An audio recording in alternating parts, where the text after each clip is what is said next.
Pourquoi les amis? Pourquoi Ryan Cherki? Quand je vois le joueur qu'il est aujourd'hui, franchement les amis, le match vient de se terminer entre Nottingham et Manchester City, mais j'étais obligé de mettre la caméra pour vous faire part de mon plaisir d'avoir assisté à ce match-là. Alors il y a eu des temps faibles, il y a eu des temps forts, plus de temps forts que de temps faibles, mais c'était un match agréable. Je regardais le match principalement pour voir Ryan Cherki, son évolution, parce que depuis qu'il est arrivé en Première Ligue, bon, il est arrivé timidement, et puis il est en train de prendre du galon, le petit, alors qu'il est tout jeune. C'est ça le pire, c'est qu'il c'est un jeune joueur, et il est en train de devenir vraiment délicieux. Tu vois, quand tu manges des pâtes, tu mets un peu de bolognaise, c'est à dente, ben, Ryan Cherki, c'est ça.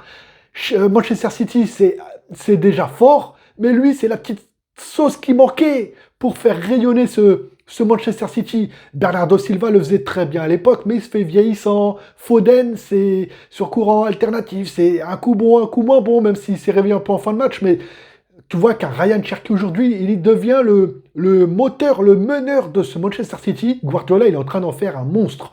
Et ça, j'étais obligé de le faire partager alors que le match vient de se terminer. Et j'ai assisté franchement, on voit un Manchester City qui est beau à voir jouer. Il y a eu des temps faibles. Hein.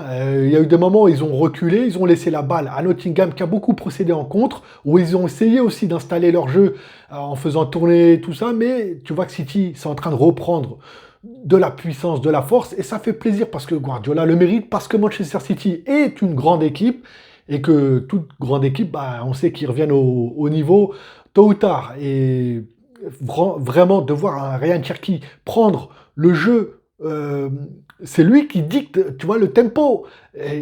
Avant, il avait tendance à grignoter un peu trop le jeu. On pouvait lui reprocher de garder un peu trop la balle, d'en faire un peu trop. Aujourd'hui, Guardiola, il est en train de faire de Ryan Cherki le joueur juste. Les passes au bon moment, il est toujours bien placé. Les dribbles, il en fait, mais pas trop. Il élimine un, deux joueurs, ce qu'il faut. Et les frappes, tout, il est parfait, il est phénoménal. Je me dis qu'un joueur comme ça, comment ça se fait que le Paris Saint-Germain, que le Barça ou que le grand Real Madrid n'ait pas réussi à aller le chercher? Après, encore une fois, je ne regrette pas son choix d'être à City en Première Ligue, parce que pour moi, la Première Ligue, c'est l'un des meilleurs championnats, si ce n'est le meilleur. Hein, moi, si je dois classer parmi les meilleurs championnats, je dirais la Première Ligue, la Liga, et après, bon, ça va jouer entre la Ligue 1, la Bundesliga et la Serie A italienne. Donc voilà, mais Ryan Cherki, c'est en soi vraiment un joueur qui est en train de prendre du galon, alors que les amis, il est tout jeune, il est tout jeune. Il est ridé comme pas possible, t'as l'impression qu'il a 50 ans, mais il a 22 ans le gamin, et il te fait des trucs monstrueux. On est trop là à parler de Lamine Yamal, des joueurs, on parle pas assez de Ryan Cherki, les amis. Ryan Cherki, c'est un joueur aussi énorme, qui va marquer son époque, c'est sûr et certain. Les choses qu'il réalise, mais c'est incroyable, c'est incroyable. Il déstabilise n'importe quelle défense. Il dribble quand il faut, il passe, il est toujours bien placé. Le premier but de Manchester City, c'est lui qui fait la passe décisive. Et quand il fait la passe décisive et donc qui mène au but, tu vois qu'il va célébrer comme si c'est lui qui avait marqué le but. Et ça, c'est beau, c'est beau. Moi, à l'époque, quand je jouais au foot, je préférais faire des bonnes passes décisives que de marquer des buts. Ah oui, oui, j'aimais marquer des buts, bien sûr. Mais faire une passe décisive me procurait autant de plaisir que si j'avais marqué un but. Et là, d'avoir vu Cherki célébrer comme si c'est lui qui avait marqué, ça me rappelait moi à l'époque. Franchement, magnifique. Bravo Ryan, bravo Guardiola, parce qu'il est en train de faire de Ryan Cherki un monstre, un monstre.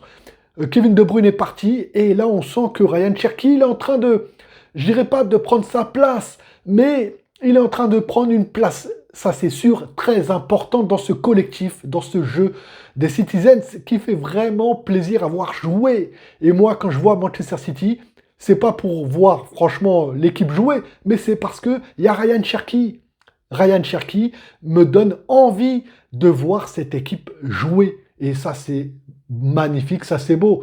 Dis-moi d'ailleurs si toi tu es supporter de City, ou s'il y a des joueurs en particulier que tu aimes regarder dans des équipes, tu vois. Par exemple, à Marseille, j'aime bien... Non, je rigole. Marseille, rien du tout. Mais par exemple, je sais pas, on va par exemple parler de Milan AC. Milan AC, j'aime bien parce que il y a Raphaël Leao qui peut te faire un non-match ou te sortir un truc venu d'ailleurs, voilà. Mais bon, ça fait un moment qu'il s'endort un peu sur ses lauriers. Mais c'est un exemple. Mais bon, voilà, il y a des joueurs qui te donnent envie de regarder une équipe parce qu'il y a un joueur en particulier. Et ben Ryan Cherki, c'est ce joueur en particulier qui me donne envie de regarder City parce qu'il te sort des choses bah, que tu vois pas souvent dans les matchs. Et ça, c'est dommage. À l'époque, moi, le joueur qui me faisait vibrer, les amis, c'est Hatem Ben Arfa. Hatem Ben Arfa, c'était un monstre lorsqu'il jouait des jeux au foot, mais aussi quand on le voyait, nous, faire des 5 contre 5 à l'époque en banlieue parisienne. C'est un joueur phénoménal.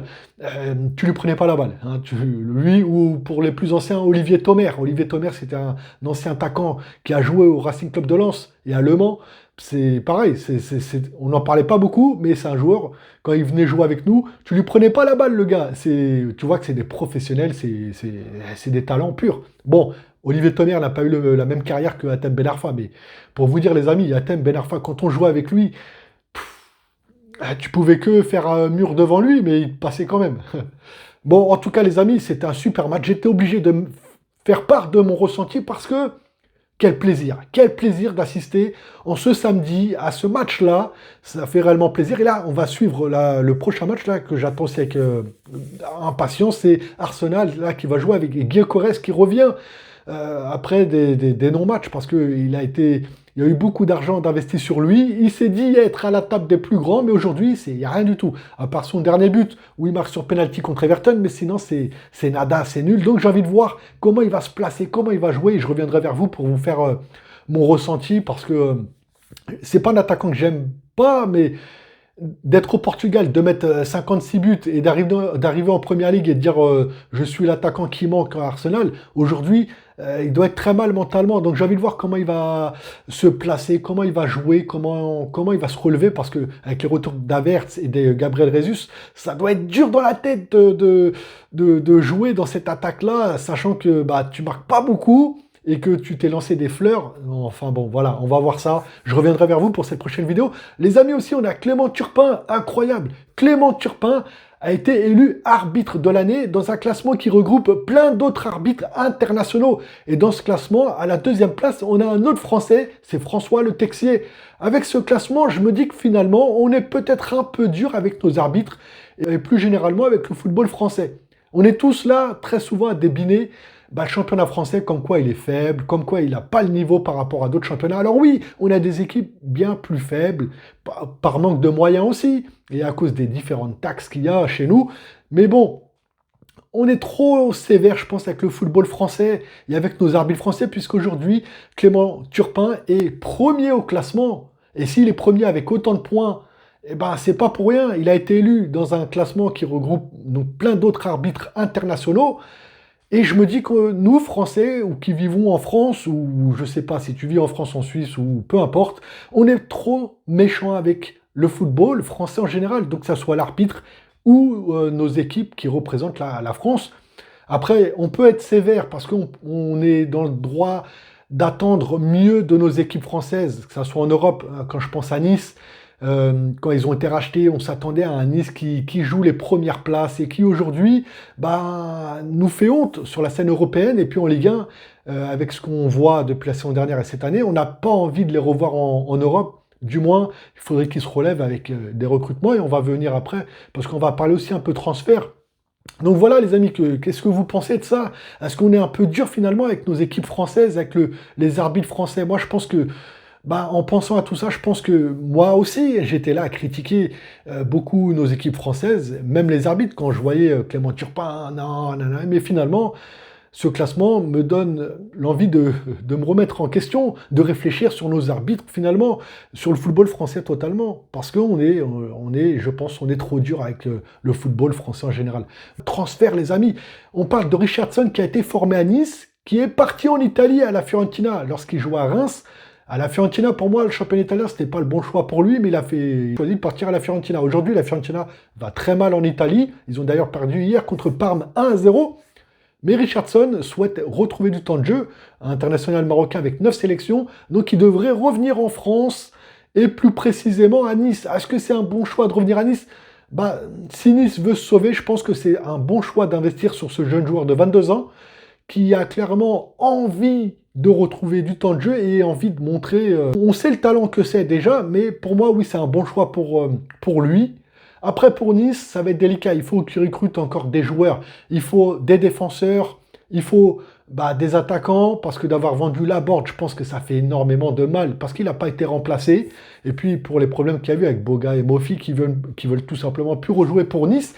Donc, je pense que Richardson, c'est un bon choix. Maintenant, je pense qu'il devrait viser aussi à un autre milieu de terrain. Je pense aussi à celui qui est parti de Lens en Italie à l'Inter Milan. C'est Diouf.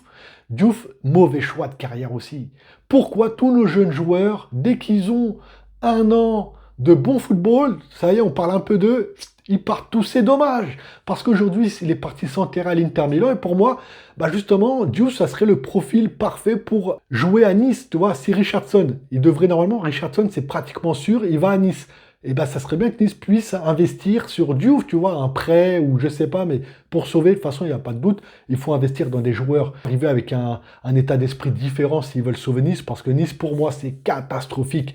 Et mentalement, ça doit être très très dur. Si tu remets pas du 109 dans cet effectif-là, ça va être très compliqué pour le GC Nice. Sinon, après les amis, on a Kalimundo qui joue justement avec Nottingham, qui joue très peu, mais bon, est-ce que c'était... Ouais, c'était sûr en quittant Rennes, où il avait déjà beaucoup de mal avant de partir de Rennes pour Nottingham. Il devrait revenir en France, alors on a le Paris FC dessus, et puis il y a Nice dessus, donc ça m'étonnerait qu'il aille à Nice, mais Paris FC, je le verrais bien, justement, compléter cette ligne d'attaque, parce que le Paris FC a besoin d'un attaquant, d'un tueur de mouvement devant, et Kalimundo, pour moi, ça serait un bon retour en Ligue 1 au Paris FC, ça serait vraiment très bien, sachant qu'il connaît déjà Paris, puisqu'il il a joué au Paris Saint-Germain, très peu, mais bon, c'était à ses débuts, et bon, pour moi, Kalimundo, je signe direct pour le Paris FC, je sais pas ce que tu en penses, ça peut être une bonne recrue pour moi, je pense, et Hendrick, ça y est, il est à Lyon, il est arrivé et pour moi, Lyon réalise pour moi le transfert parfait, idéal, parce que Satriano, c'est un profil différent,